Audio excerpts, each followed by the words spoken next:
I'm going to cook some steak on a sous vide circulator. The first thing I did was I made a mistake. As you can see here, there's a minimum water level. I tried to get it to start several times. I couldn't figure it out till I realised I hadn't put enough water in it.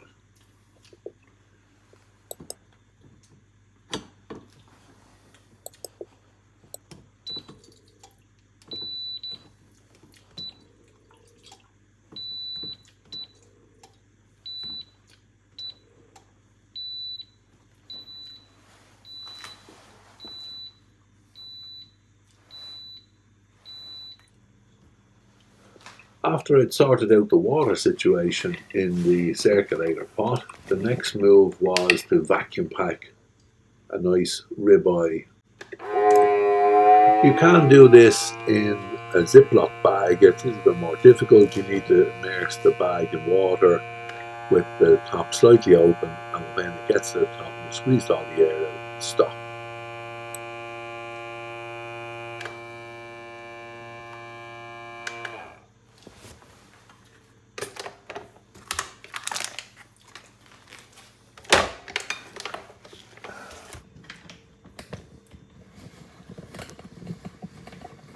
Now you need to set the temperature. I've got it set for 55 degrees Celsius, and I'm going to cook for about an hour and 15 minutes, which should bring it to medium rare. I'm hoping that it works.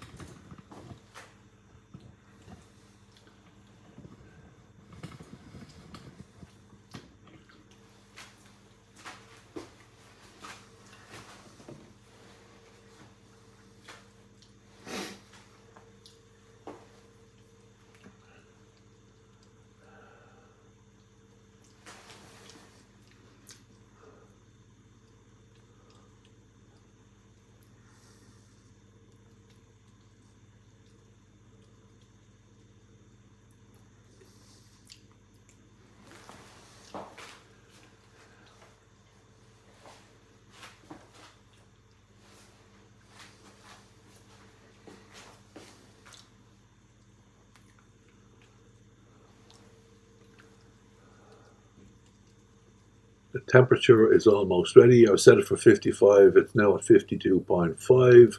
Almost there.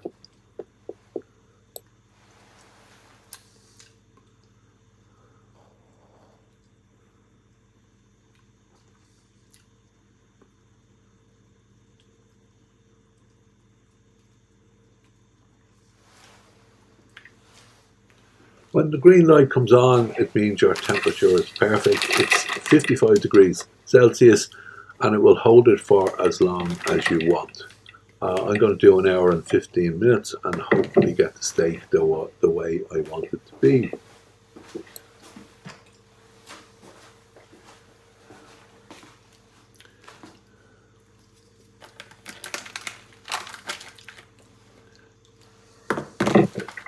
I'm using a clothes peg to hold the vacuum pack with the steak under the water. You need the water to completely cover the surface for it to be cooked properly all the way through.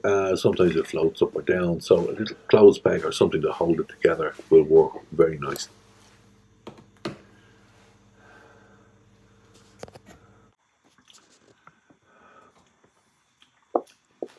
After the time is up, take the vacuum bag out of the water, open it up. You will have some juice from the steak, which you should probably keep to make a gravy or a sauce later on. Leave it for a few minutes. It's not absolutely necessary, but it probably doesn't know how to just settle a little bit. Keep the juice for later. Put onto a red hot pan, as hot as you can get the pan to be, and give it a sear for about a minute on each side.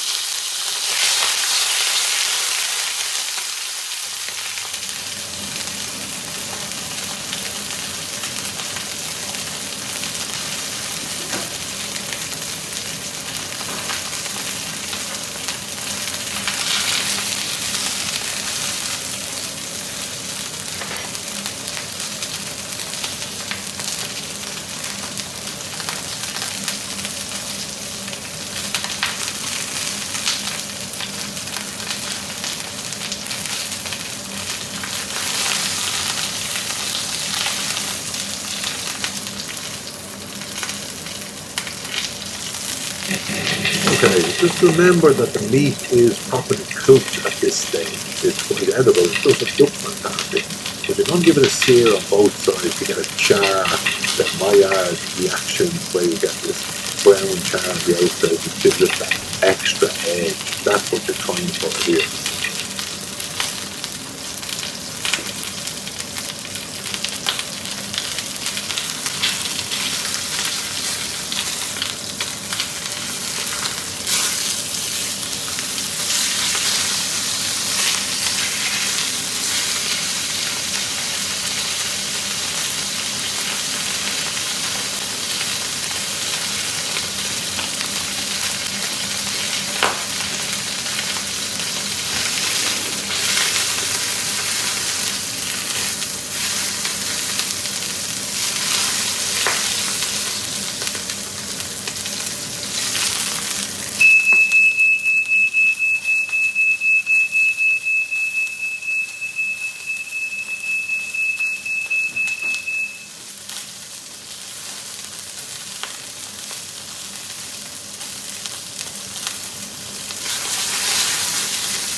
The last thing to do is to char the fat on the back of the steak, which is going to cook. It also renders some of it down. Worth doing.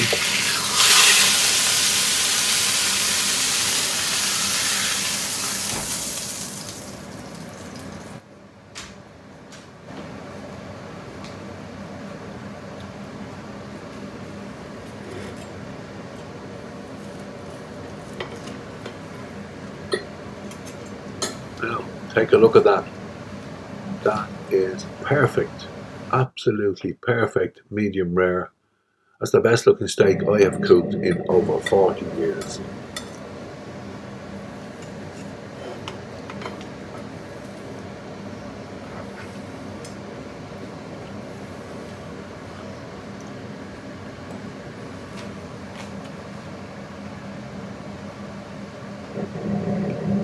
The taste is unbelievable. I didn't put any salt or pepper or any garnishes or seasonings. I just wanted to taste the steak. The next one I do, I will garnish it properly, but this was amazing.